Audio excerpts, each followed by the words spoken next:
Muli ay isang mapagpalang gabi po muli sa ating lahat. So magandang gabi po.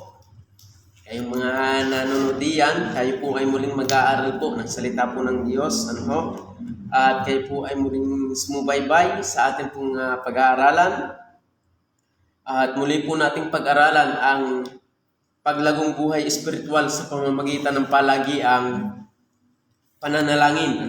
So yan po yung ating pong patuloy na inaaral. Ngayong ating pong aaralin ito ay nawa ay tayo po ay patuloy na pagpalain ng Diyos sa mga katotohanan na mahahayag ngayong gabi. At nawa ay po ipanalangin na tayo po ay pagpalain sa mga katotohanan na ito. So ngayong gabi ay tayo po ay muling mag-aaral at muli niyo po akong samahan. Kayo po sumubaybay diyan sa inyo pong kinalulugaran upang atin pong mabatid ang ipinababatid ng Diyos po sa atin pong mga buhay. So akan pong mababasahin muna ang atin pong talatang gagamitin, ang ating pong talatang pambukas sa ating pong pag-aaralan sa Daniel chapter 6 verse 10. Yan po. So Daniel chapter 6 verse 10. So ang ating pong pag-aaralan is yung pong paglagong buhay espiritual sa pamamagitan ng palagiang pananalangin. So palagiang pananalangin. So sabi po dito ng talata, at nang malaman ni Daniel na ang kasulatan ay nalagdaan ng pangalan, siya'y pumasok sa kaniyang bahay. Ang kaniyang mga dungawan ay bukas sa dakong Jerusalem, at siya lumuhod ng kaniyang mga tuhod na may 3 isang araw, at dumalangin at nagpasalamat sa harap ng kaniyang Diyos, gaya ng kaniyang dating ginagawa. Tingnan niyo po, ang sabi po ng talata, gaya ng kaniyang dating ginagawa. Ibig sabihin po, si Daniel po ay taong mapanalanginin talaga. So dating ginagawa, ibig sabihin, hindi lamang po noon siya nanalangin, tagpong ito, noon pa'y ginagawa na niya. Dahil sabi po ng talata is, kagaya ng kanyang dating ginagawa. Kaya mga minamahal, atin pong aaralin ngayon is yung paglagong buhay espiritual sa pamamagitan ng palagiang pananalangin. Tayo muna po yung manalangin.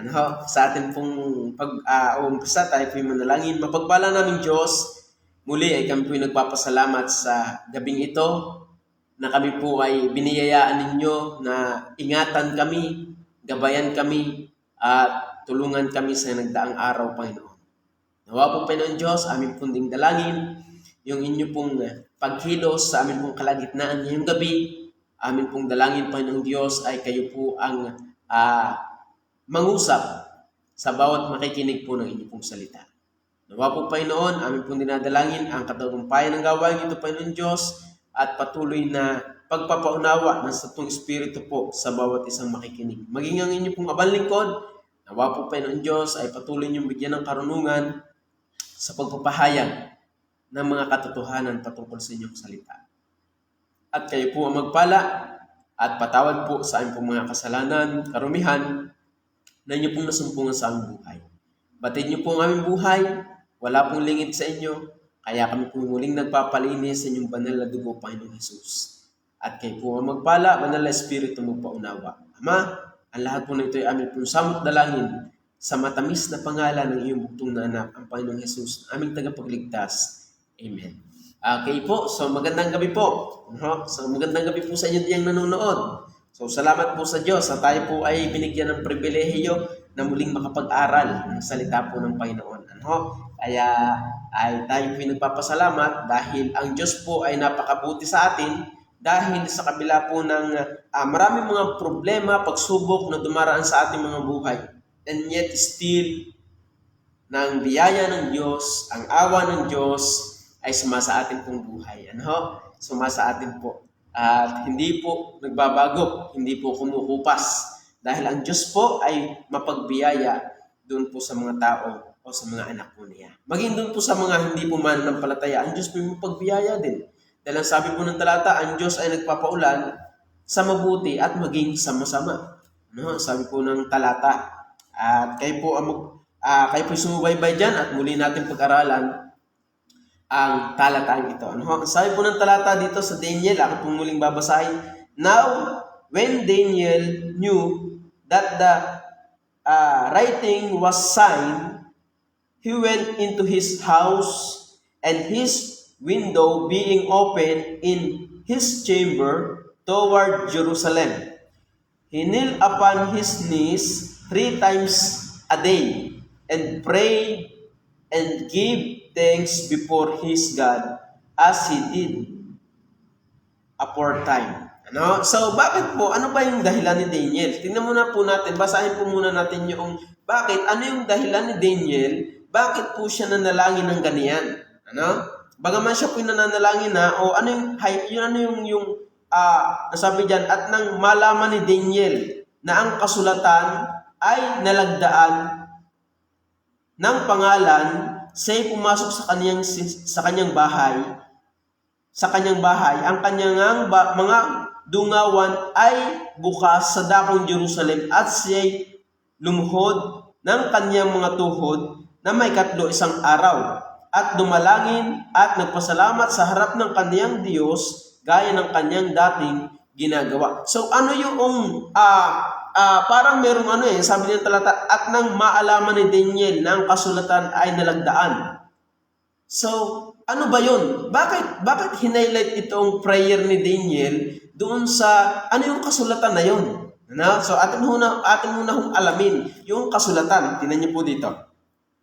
Ang sabi po dito ng talata, sa verse 1, akin po munang babasahin pababa upang atin pong malaman yung kwento. Ano? Ang sabi po, minagaling ni Dario, ito po'y hari, na maglagay sa kaharian ng 120 satrapa na doroon sa buong kaharian, at sa kanila'y 3 pangulo. Ano? Na doon po sabi po sa 120 satrapa, meron yung 3 pangulo. Ano? Na isa si Daniel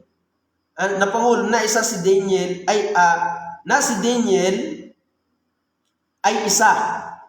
Ang mga satrapang ito ay mga bibigay alam sa kanila, at upang ang hari ay huwag magkaroon ng kapanganiban. Yan. So si Daniel daw po ay doon sa 120 na satrapa, meron pang mas mataas doon na 3 pa. At doon sa 3 yon ay si Daniel ang isa. Mga minamahal. Pagdating po ng verse 3, nang magkagayoy, ang Daniel na ito ay natangi. Tingnan niyo po. No? So, itong Daniel na ito pong si Daniel na man of God ay natangi, sabi po ng talata, natangi sa mga pangulo at sa mga satrapa, sapagkat isang marilang na espiritu ay nasa kanya, at iniisip ng hari na ilagay siya sa buong kaharian. Ay talaga naman, parang anong nangyari kay Joseph, inilagay siya sa buong kaharian. Ang mataas lang sa kanya ay ang hari. Ano po? So yun po yung sabi ng talata, verse 4, nang magkagayoy ang mga pangulo at ang mga satrapa ay nagsihanap ng maisusumbong laban kay Daniel. Yan, nahilina. Dahil si Daniel ay natatangi, ay daig pa tayo na yung yan. Dahil si Daniel po ay sa pagkabihag. Ano? Ang sabi nga po dito ng verse 13 ng chapters 5, sabi po dito, na magkagayoy dinala si Daniel sa harap ng hari. Ang hari ay nagsalita at nagsabi kay Daniel, ikaw bagay si Daniel na sa mga anak ng pagkabihag sa Huda, na kinuha sa Huda ng haring aking ama. So kung inyo pong babasahin yung tagpong yan, meron po yung kwento. Tatlo ang inabot ni Daniel na hari diyan, si Nabucodonosor, si Dario, at si Cyrus. Mga minamahal yan. Yung kung inyong babasahin yung Book of Daniel. So na kay Dario tayo ngayon. So ang sabi diyan, kaya nahili ito pong mga satrapa at pangulo kay Daniel, dahil si Daniel po'y natangi. Mamaya atin po titingnan, bakit siya natangi? Ano yung dahilan? Mamaya atin muna kong basahin. Ang sabi po ng verse For na magkagayo ang mga pangulo at ang mga satrapa ay nagsihanap ng may susumbong laban kay Daniel. Dapat yun, napapabagsak na yung Daniel na yan para tayo na ay nahihili dahil si Daniel ay bukod tangi tungkol sa kaharian, ngunit hindi sila nangakasumpong ng anumang kadahilanan ni kasinungalingan man, palibhasa ay tapat siya. Walang anumang kamalian ni kakulangang masusumbong sa kanya. Verse 5, na magkagayo sinabi ng mga lalaking ito, hindi tayo makakasumpong ng anumang mga kasumpong laban sa kanya ng tungkol sa kautusan ng kanyang Diyos. Na magkagayoy, ang mga pangulo at ang mga satrapang ito ay nagsipisan sa hari at nagsabi ng ganito sa kanya, Haring Dario, mabuhay ka magpakailanman. Ang lahat ng pangulo ng kaharian, ang mga gobernador ay nagsanggunian upang magtatag ng isang palatuntunang hari sa kaharian at upang maglagda ng isang pasyang mahigpit na sino mang humingi ng isang kahilingan sa kanino mang Diyos o sa tao o sa loob ng 30 araw liban sa iyo o hari, ihahagis sa yungib ng leon. Yun pala yung sinasabi nila, yung pala yung ground ni Daniel, bakit siya po ay nagpatuloy pa rin sa panalangin. At yung sa verse 10, at nang maalaman ito ni Daniel, na ang kautusan, kasulatan ay nalagdaan, yun po yung ground, na merong pinatupad itong mga kasamahan ni Daniel sa mataas, kumbaga ay sa vice president, ganyan, etc. yung at nasa baba niya, may pinatupad sila na hindi isinangguni or hindi kasama si Daniel. So hindi nalaman ni Daniel. So ang dahilan kung bakit sila nagpatupad ng ganyan dahil nahihili sila kay Daniel at walang makitang pula o kasiraan man na may susumbong sa hari para si Daniel po ay mapabagsak doon sa kanyang kinatatayuan. But ang sabi po dito, ngayon o hari, pagtibayin mo ang pasya at lagdaan mo ng iyong pangalan ang kasulatan upang huwag mabago ayon sa kautusan ng mga taga-Media at mga taga-Persya na hindi nababago. So yan na nga ang nangyari. So ating gawa ng plano o ganitong ating gawin. Dahil si Daniel ay malimit naman natin makitang nananalangin 3 times a day, sa kanyang Diyos, hindi kay sa hari, ayun ang ating gawing plano. Yun ang ating gawing plano upang meron tayong may sumbong sa hari na itong si Daniel ay mapatalsik natin. Yun po yung plano ng mga kasamahan niya doon sa may katungkulan. Pagdating ng verse 9, kaya't ang kasulatan at ang pasya ay nilagdaan ng pangalan ng Haring Dario. Okay? So, para namang ayos, sabi ng Haring Dario, para namang ayos yun parang hindi alam na may plano. Yung mga yun. At verse 10, at nang maalaman ni Daniel na ang kasulatan ay nalagdaan ng pangalan, siya'y pumasok sa kaniyang bahay. Ang kaniyang mga dungawan ay bukas sa dakong Jerusalem at siya'y lumuhod ng kaniyang mga tuhod na may 1 araw at dumalangin at nagpasalamat sa harap ng kaniyang Diyos gaya ng kaniyang dating ginagawa. Kanyang dating ginagawa. So ano po ang unang katotohanan makikita natin sa pananalangin ni Daniel is ito po, yung prayer teach us walk with God. Ang panalangin ay din tayo tinuturuan upang tayo lumakad na kasama ng Diyos, mga minamahal. So ito po si Daniel, bagaman siya po ay nasa pagkabihag, dahil siya taong mapanalanginin, mga minamahal, hindi po siya umalis doon sa kanyang buhay pananalangin. At doon sa kanyang buhay, pananalangin na yun, doon po siya po ay nakakalakad na kasama ng kanyang Diyos, mga minamahal. So kaya mga minamahal, ang mangyayari po sa atin, pag tayo po ay taong mapanalanginin, tayo po ay lalakad na kasama ang Diyos, mga minamahal, sa ating buhay. Hindi po yun sasablay. Dahil lagi kang nananalangin, ibig sabihin, lagi kang nahingi ng payo at ng kaalaman sa Diyos kung ano yung kanyang kalooban. So, pag tayo po lumalakad sa kalooban ng Diyos, kasama po natin ang Diyos sa ating buhay. Ano po, kaya sabi po ng talata diyan, at nang maalaman ni Daniel na ang kasulatan ay nalagdaan ng pangalan, siya'y pumasok sa kanyang bahay, ang kanyang mga dungawan ay bukas sa dakong Jerusalem, at siya'y lumuhod ng kanyang mga tuhod na may 3 isang araw, at dumalangin at nagpasalamat sa harap ng kanyang Diyos gaya ng kanyang dating ginagawa. Ibig sabihin, bago pa mangyari yun, meron na talaga si Daniel talaga ay buhay na niya yung nananalangin sa Diyos, mga minamahal. Siya po ay taong mapanalanginin. Kaya nga sabi, gaya ng kanyang dating ginagawa. Kaya nagplano nga itong mga ito eh. Walang makitang kamalian kay Daniel or may susumbat sa kanya sa paglilingkod dahil kasama niya ang Diyos. Siya isang taong matuwid. Kaya nga sabi dito ng verse 3, nang magkagayoy, ang Daniel na ito ay natangi sa mga pangulo at sa mga satrapa, sapagkat isang marilag na espiritu ay nasa kanya at iniisip ng hari na ilagay siya sa buong kaharian. Tingnan niyo po, sapagkat ang isang marilag na espiritu, ibig sabihin talagang ang siya puspos ng banal na espiritu, ng biyaya ng Diyos, mga minamahal. So ang Diyos ay sumasa kanya. Ano? So yung kaluwalhatian o yung kabanalan ng Diyos ay nasa sa kanya. Kasama niya ang Diyos.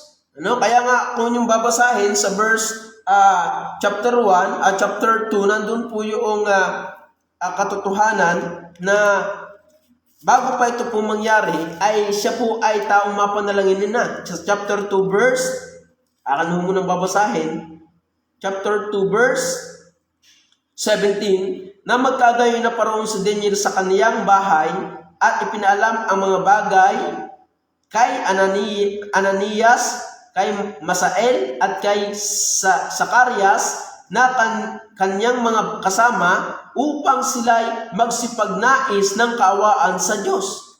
Nang langit tungkol sa lihim na ito. Ibig sabihin, sila po'y nanalangin din. At tumugon po ang Diyos sa kanila sa verse 19, na magkagayoy na hayag ang lihim kay Daniel sa isang pangitain sa gabi, nang magkagayoy pinuri ni Daniel ang Diyos sa langit. Tingnan niyo po yan. Kaya nga, prayer teach us walk.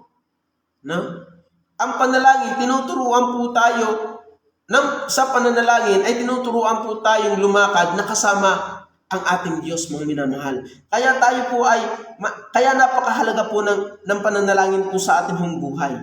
Dahil ito pong pananalangin is fuel po ng ating buhay pananampalataya para pong jeep. Para pong jeep, ang jeep po ay hindi aandar pag wala po yung fuel o krudo, mga minamahal. Ang jeep po ay kahit gaano kalakas ang battery mo at starter mo, hindi mo po yan mapapa-start pagka wala yung, kumbagay, magsusupply ng, walang supply ng diesel na nag-spark doon sa spark plug, doon sa piston mo yan, mga minamahal. Hindi po yan mag-i-start. Kaya napakahalaga po ng prayer sa atin dahil ito po yung fuel natin upang tayo po ay makalakad na kasama ng Diyos. Kaya mga minamahal po namin taga-subaybay at taga-pakinig, tayo po ay manalangin, lalo na po sa atin po mga sa atin po mga Kristiyano. Kung gusto mong maging epektibo ang iyong buhay pananampalataya, kung gusto mong maging produktibo ka, hindi lang epektibo, maging produktibo ka doon sa iyong ministry ginagampanan, kung gusto mong ikaw ay maging masigla sa iyong buhay pananampalataya, tayo po yung manalangin. Wag po natin pabayaan ang ating buhay pananalangin dahil ito po din po tayo ang tawag doon lalagay ng krudo upang tayo po ay muling ay mabuhay sa kalooban ng Diyos at makalakad na kasama ng Diyos, mga minamahal. Kaya yan po yung sinasabi, kaya nga sabi po ng verse 16 ng chapter 6, na magkagayon nag-utos ang hari at kanilang dinala si Daniel at, verse 16 ba yun?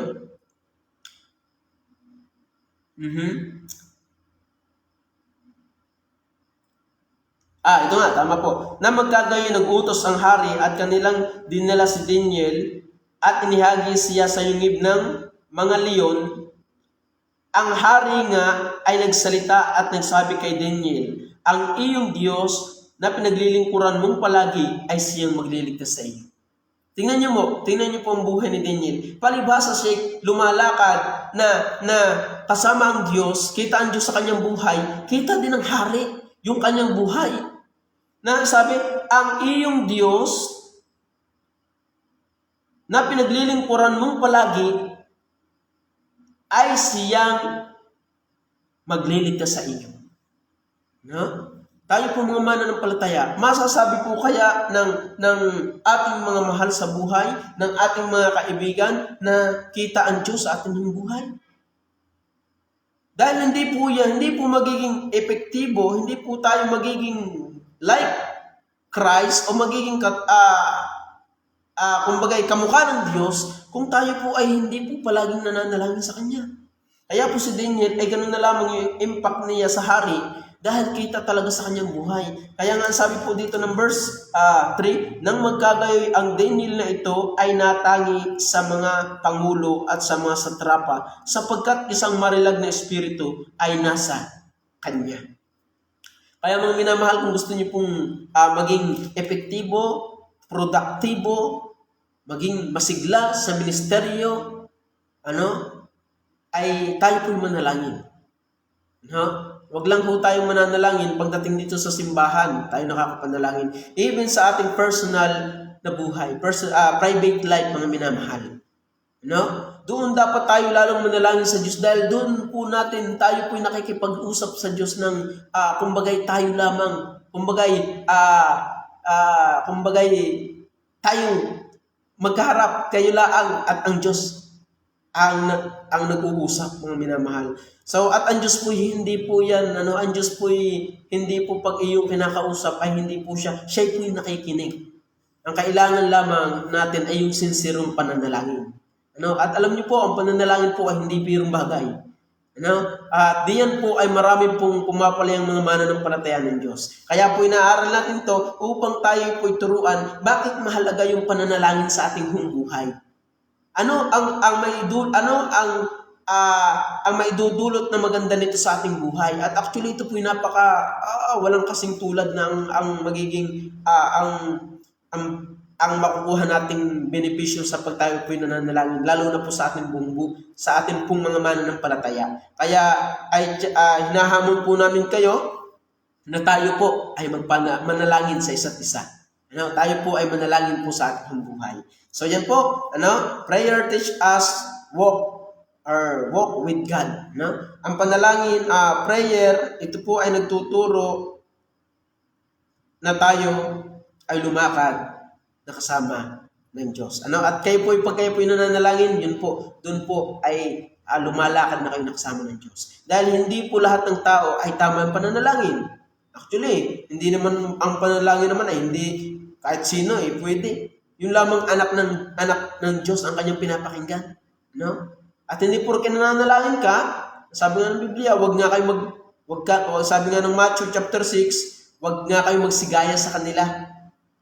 Pag kayo mananalangin, wag kayong gaya ng mga mapagpaimbabaw. Ibig sabihin, meron talagang panalangin na hindi rin tinatanggap ng Diyos. At magpasalamat po tayo na tayong mga anak ng Diyos ay tayo po yung dinirinig ng Diyos. Pag tayo po yung nananalangin. Yan po, ang sinasabi ng talataan, mga minamahal. So, kaya po tayo, kung tayo po ay mananampalataya ng Diyos, gawin po natin ito. Kung gusto po talaga natin maging epektibo, produktibo, sa ating pong pananampalataya, maging masigla sa ating buhay pananampalataya, tayo po'y manalangin. Yan po yung isang katotohanan na dapat huwag po nating kalilimutan. Pandalawa pong katotohanan,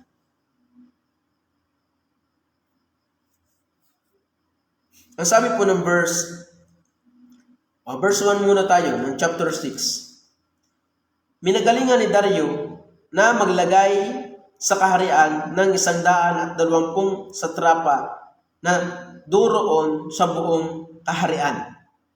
So, ibig sabihin, ang sabi po dito,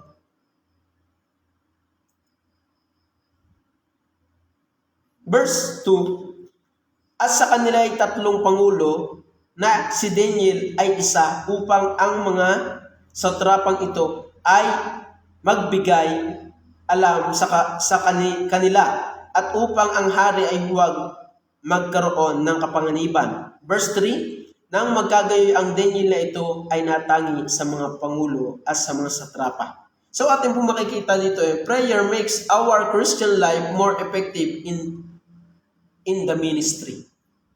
Iyan po yung sinasabi ko kanina na nauna na, prayer makes our Christian life more effective in the ministry. Tingnan niyo po si Daniel. Dahil sabi po, ang ground talaga niyan is yung verse 10. Yung bakit nagkaganyan yan? Ba't ganyan yan? Ang sabi sa verse 10, sa bandang pahuli, at nagpapasalamat sa harap ng kanyang Diyos gaya ng kanyang dating ginagawa. Verse, doon pa sa bandang pahuli. At ang kanyang mga tuhod na nakaluhod, isang na ikatlo, isang araw, at dumadalangin at nagpapasalamat sa harap ng kanyang Diyos gaya ng kanyang dating ginagawa. Bakit po effective talaga si Daniel sa ministry? Even sila po ay minamaliit, even sila po ay, sabi nga ay galing sa pagkabihag, si Daniel po ay napili ng hari na ilagay sa estado ng katatayuan na mataas na pangulo at may under po siya na 120 na gobernador. Doon sa ilalim nila, sabi po diyan, kung yun pong nabasa, may under po sila na 120. Bakit? Ano ang dahilan? Dahil nasabi ng verse 10 na gaya ng kanyang dating ginagawa. Siya'y nananalangin 3 beses sa isang araw gaya ng kanyang dating ginagawa. At sabi, verse 3, nang magkagayang Daniel na ito ay natangi. Bakit? Sa mga pangulo at sa mga satrapa, sapagkat isang marilag na espiritu ay nasa kanya. So, kung gusto po talaga natin na tayo po ay mapuspos ng kapangyarihan ng Diyos, mapuspos po ng banal na espiritu, tayo po ay manalangin sa Diyos. Manalangin po tayo sa Diyos. Yun po yung atin pong kailangan upang tayo po ay makita ng sanglibutan na nasa sa atin po talaga ang Diyos na totoo. Ay hindi, baka pati ho kapitbahay natin, ay hindi mo tayo makilalang Kristiyano. Baka pati kaibigan natin, hindi ho tayo makilalang Kristiyano. Kasarap na po na yung ikaw ay kilala sa inyong school na ikaw ay maka-Diyos, makatao at makabayan. Hindi ho, maka-Diyos, po? Kasarap ka po nang ikaw ay kilalang, yan, talagang yan ay lingkod ng Diyos. Kasarap ka po na yan, na tayo ay kilala sa masunuring empleyado ng kumpanya dahil nasa sa atin po ang Diyos na atin pong pinaniniwalaan. Kasarap ka po na tayo po ay kilalang estudyanteng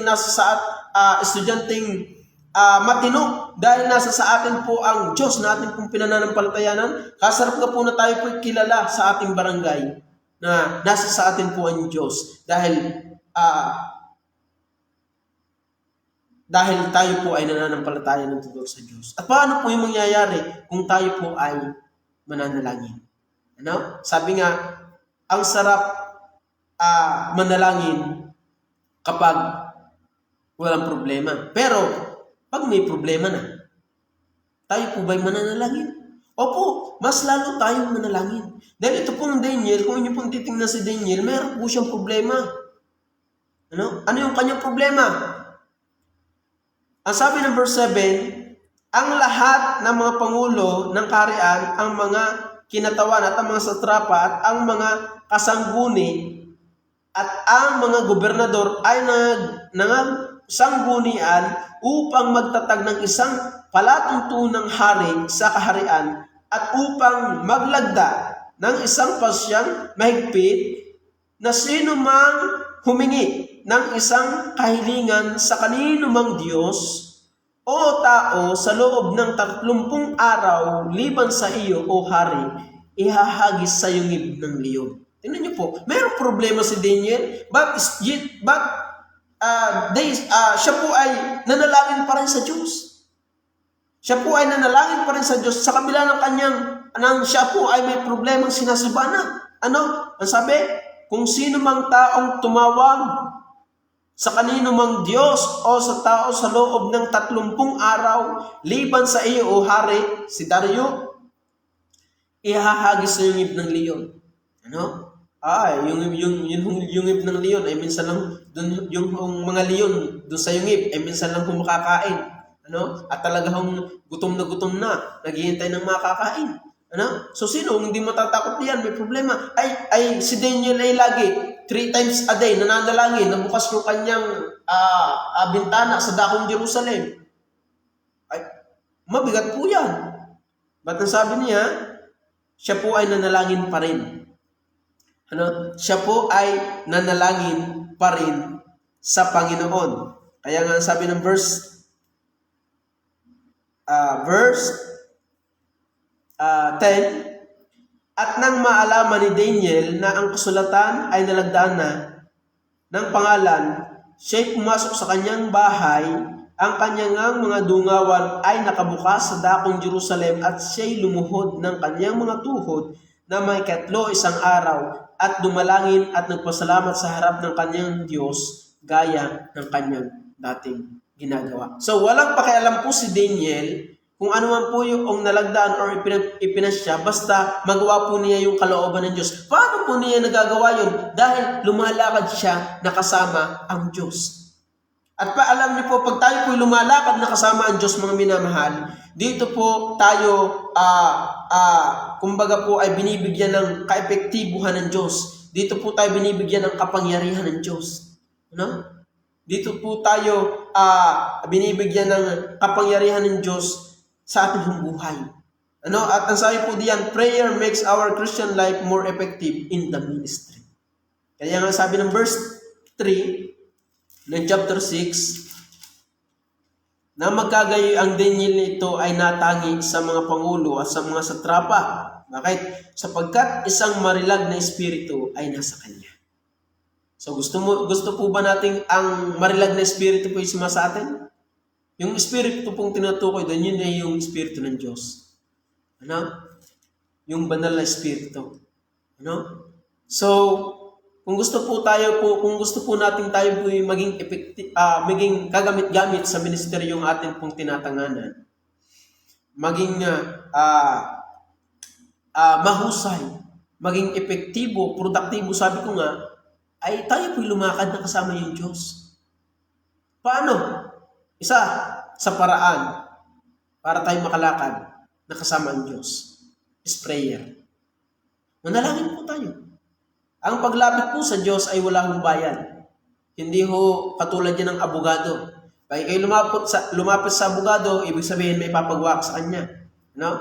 So, even ikaw nagkasala o ikaw ay magpapaano ng ang tawag doon, magpapaano ng lupa. Ano yung palampagano ng lupa? Pag lumapit sa abogado, may bayad din. Ano? So, sa abogado, may bayad. Ano? Pagka ikaw ay nagkasala, pagtatanggol ka niya, kung gusto mo ipagtanggol ka niya, may bayad.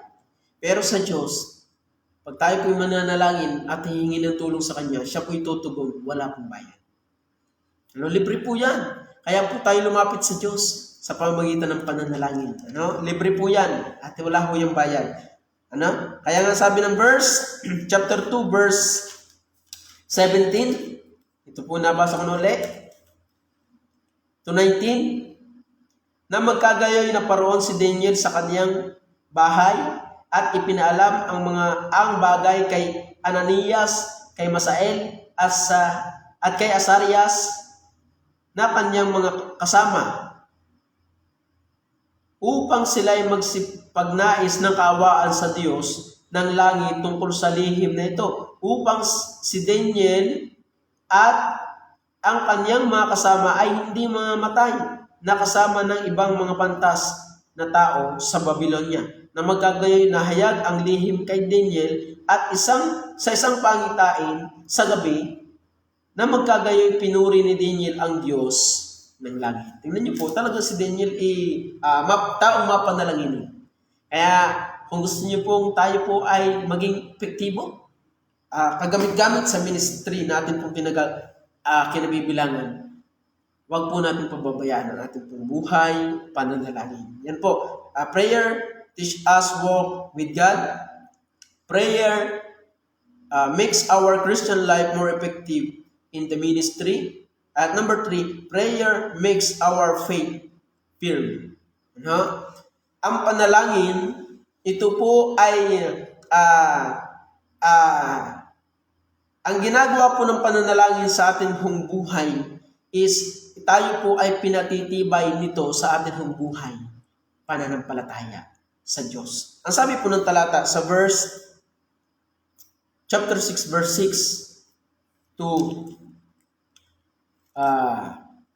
6 hanggang 10. Na magkagayoy ang mga pangulo at ang mga satrapang ito ay nagpisan sa hari at nagsabi ng ganito sa kanya, Haring Dario, mabuhay ka magpakailanman. Ang lahat ng mga pangulo ng kaharian, ang mga kinatawan at mga satrapa, ang mga kasangguni at ang mga gobernador ay nag-usapan upang magtatag ng isang palatuntunang hari sa kaharian at upang maglagda ng isang pasyang mahigpit na sino mang humingi ng isang kahilingan sa kanino mang Diyos o tao sa loob ng 30 araw liban sa iyo, o hari, ihahagis sa iyong ng leon. No? So, napatinag pa si Daniel? Hindi po. Pagdating ng verse 10, at nang malaman ni Daniel, or sabi, nalagdaan na sa madalit sabi, nalagdaan na, pinagtibay na ng hari sa pamamagitan ng singsing. At nang malaman ni Daniel na ang kasulatan ay nalagdaan na, ang ginawa ni Daniel, nalagdaan na, patay ako nito. Pananalangin. Ginuwa, hindi po. Ano sabi? Ay nalagdaan ng pangalan, siya'y pumasok sa kanyang bahay, ang kanyang mga dungawan ay bukas sa dakong Jerusalem. Take note, nakabukas pa. Ay bawal na bawal doon na manalangin at tumawag sa kung kanino mang Diyos, liban sa hari. Ba't ang sabi, at siya'y lumuhod ng kanyang tuhod, may 3 isang araw, at dumalangin at nagpasalamat sa harap ng kaniyang Diyos, gaya ng kanyang dating ginagawa. So, hindi napatinag si Daniel sa kanya pong ginagawa. Yung kanya pong faith, yung kanya pong paniniwala sa Diyos, yung kanya pong pananampalataya sa Diyos ay nagbigay sa kanya ng ang tibay sa kanya pong buhay. Pananampalataya. Yan po yung katotohanan na dapat po nating malaman. Prayer makes our faith firm.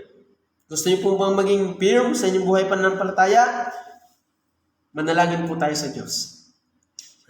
So, kaya sabi po diyan, kung sino man ang makitang lumuluhod sa ibang Diyos, ay ihahagis sa yungib ng leon, mga minamahal. Kaya yun po, prayer make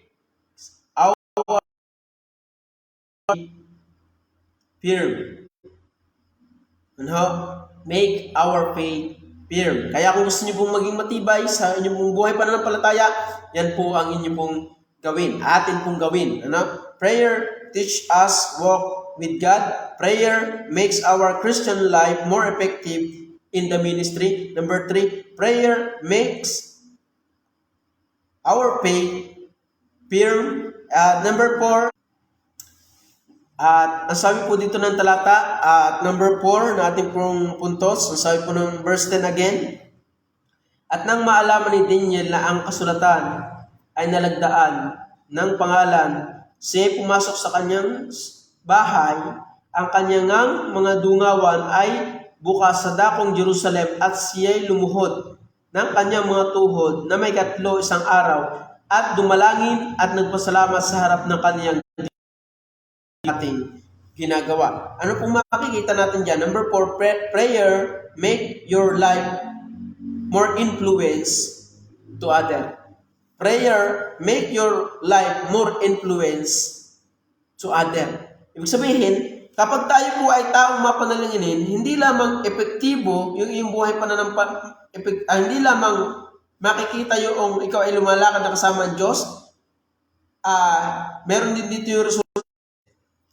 So, at number 4 ay prayer makes your life more influence to other. No? So, hindi ikaw yung nai-influensyahan, ikaw yung nakaka-influensya sa iba, mga minamahal. Pagka tayo po ay mapanalanginin, pag tayo po ay taong laging humihingi ng karunungan at ng kapangyarihan sa Diyos, hindi tayo yung mai-influensyahan, tayo yung nakakapag-influensya. Tingnan niyo po, sabi po ng verse 11, pababa. Ano po, atin muna hong babasahin. Tingnan niyo po. Na magkagayoy, nagpisan ang mga lalaking ito at nasumpungan si Daniel na sumasamo sa harap ng kanyang Diyos. Yan na nga, ang nangyari. Verse 12, na magkagayoy lumapit sila at nagsalita sa harap ng hari ng tungkol sa pasya ng hari. Hindi baga naglagda ng pasya na bawat tao na humingi sa kanino mang Diyos o tao sa loob ng 30 araw, liban sa iyo, hari, ihahagis sa iyong ng leon. Ang hari at ang hari ay sumagot at nagsabi, ang bagay ay tunay, ayon sa kautusan ng mga taga-Media at ng taga-Persya na hindi mababago. Yan po yon na dinasumpungan nga si Daniel at sinabi sa hari. Verse 13, na magkagayoy nagsisagot sila at nagsabi sa harap ng hari, ang Daniel na yaon, nasa mga anak ng pagkabihag sa Huda, hindi ka pinakundanganan o hari, o ang pasya man ng iyong nilagdaan ng pangalan, kundi dumalangin na may 3 isang araw. Pagdating ng verse 14, nang marinig nga ng hari ang mga salitang ito, na manglaw na mainam. Tingnan niyo po, prayer makes your life more influence to other. Tingnan niyo po, palibhasa si Daniel ay taong mapanalanginin, lumalakad na kasama ang Diyos at kasama ang Diyos sa kanyang buhay. Takot or ayaw ng hari na bagaman siya ay merong pinasyahang nilagdaan na kung sino mang tao o na tumawag sa kanino mang Diyos o tao sa loob ng 30 araw ay ihahagis. Yan po, ang sabi, ihahagis po sa iyong ng leon. Ang sabi po diyan, verse 14, nang marinig nga ng hari ang mga salitang ito, na manglaw na mainam, at inilagak ang kanyang puso kay Daniel upang iligtas siya. Tingnan niyo po, palibhasa ay alam ng hari kung sino tong Daniel ito, at nasabi ng verse 3, na magkagayoy ang Daniel ito ay natangi sa mga pangulo at sa mga satrapa, sapagkat isang marilag na espiritu ay nasa kanya at iniisip ng hari na ilagay siya sa buong kaharian. Kilala niya si Daniel. Siya ay man of God. Siya ay taong mapanalanginin. Walang kamalian sa kanya. Kaya yung kanyang tinatawagang Diyos ay kilala ng hari. Kaya nga sabi dito ng verse 15, na magkagayoy nagpisan ang mga lalaking ito sa harap sa hari at nagsabi sa hari, talastasin mo o hari, na isang kautusan ng mga taga-Media at ng mga taga-Persya na walang pasya o palatuntunan mo na pinagtibay na hindi mababago. So ikaw hari ay nagpasya niyan. Sinabi namin na ganito at ikaw nagpasya. Ano? So pagdating ng verse 16, na magkagayoy nagutos ng hari at kanilang dinala si Daniel at inhagis siya sa yungib ng mga leon. Ang hari nga ay nagsalita at nagsabi kay Daniel, ang iyong Diyos na pinaglilingkuran mong palagi ay siyang magliligtas sa iyo. O kasarap po nung makita po sa atin pong buhay. Na kita ng tao yung Diyos na ating pinaglilingkuran. Kita ng tao yung Diyos na ating kumbaga po ay pinagsisilbahan ng ating pong buhay. Yung Diyos mo ay talagang kakaiba. Kaya kita ng hari eh.